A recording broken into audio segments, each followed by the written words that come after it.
রান্না হলো? আজ এই বৃষ্টিতে গরম গরম ইলিশ মাছ ভাজা খেয়ে জমবে ভালো। বলি এই বৃষ্টিতে রাজসভায় না গেলে কি তোমার চাকরি চলে যাবে? না গো গিন্নি, কোনো কাজ নেই আজকে। আমি তো জানি বৃষ্টির দিনে মহারাজ ভূতের গল্প শুনতে ভালোবাসেন। আমি মনে মনে সেই গল্পই ভাঁজছি। বলো যা, বাবু যাবেন এখন ভূতের গল্প বলছো গো?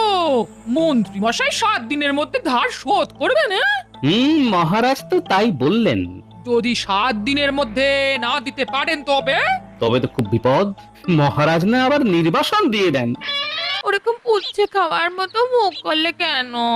খুব বিপদে পড়েছি গিন্নি। ওই গয়নাগুলো বন্ধক দিয়ে আমার টাকার দরকার। 7 দিনের মধ্যে মহারাজের ধার আমাকে মেটাতেই হবে।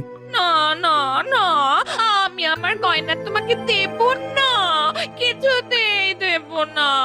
আমার গয়না আমি তোমাকে দেব না।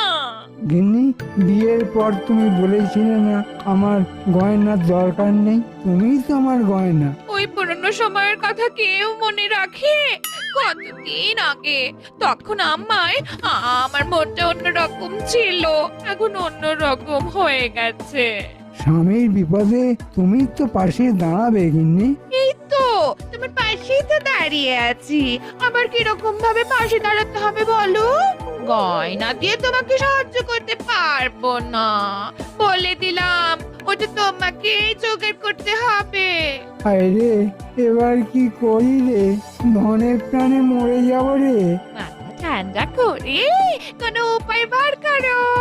তোমার মাথায় তো 101টা উপায় আছে। মাথা ঠান্ডা করে বার করো, বার করো। ভাবছি গিন্নি কি করা যায়।